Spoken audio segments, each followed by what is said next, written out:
দক্ষিণ এশিয়ার aviation hub হওয়ার স্বপ্ন বহু বছর ধরেই লালন করছে বাংলাদেশ, কিন্তু সীমিত অবকাঠামো, ভিড় এবং যাত্রী সেবার সংকট সেই স্বপ্নকে বারবার ভেঙে দিয়েছে। এবার সেই স্বপ্ন সত্যি হবার আশা জাগাচ্ছে শাহজালাল আন্তর্জাতিক বিমানবন্দরের নির্মাণাধীন তৃতীয় টার্মিনাল।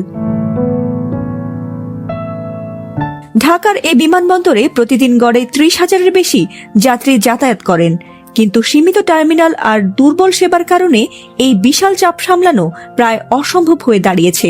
ঠিক এই জায়গাতেই দেশের এভিয়েশন খাতকে বদলে দেবে বহুল আলোচিত তৃতীয় টার্মিনাল। ২,৩০,০০০ বর্গমিটারের এই আধুনিক টার্মিনাল একাই বছরে কোটি কোটি যাত্রী সেবা দিতে সক্ষম হবে। ২৬টি বোর্ডিং ব্রিজ, ই গেট, স্বয়ংক্রিয় ইমিগ্রেশন, কার্গো টার্মিনাল, আধুনিক লাগেজ সিস্টেম সব মিলিয়ে যাত্রীদের জন্য এটি হতে চলেছে এক নতুন অভিজ্ঞতা।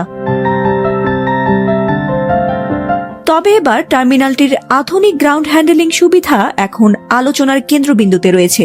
এতদিন লাগেজ ডেলিভারিতে ঘন্টার পর ঘন্টা দেরি, ব্যাগ হারানো, এমনকি দুর্নীতির অভিযোগ উঠে আসলেও নানা বিতর্ক, দ্বন্দ্ব আর সমালোচনার পর অবশেষে ২ বছরের জন্য এই দায়িত্ব দেওয়া হচ্ছে বিমান বাংলাদেশ এয়ারলাইন্সকে।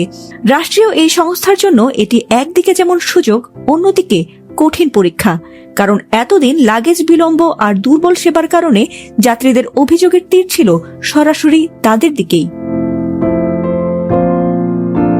তবে এবার পরিস্থিতি বেশ ভিন্ন।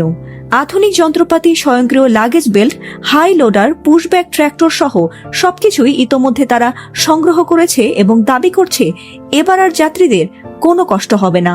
যদিও দৃষ্টিনন্দন তৃতীয় টার্মিনাল কবে চালু হবে তা নিয়ে বেশ সংশয় রয়েছে, তবে অনেকের মতে চলতি বছরের ডিসেম্বরে এটি চালু হতে পারে, আবার অনেকের মতে ২০২৬ সালের জুন জুলাইয়ে চালু হতে পারে এই স্বপ্নের টার্মিনালটি।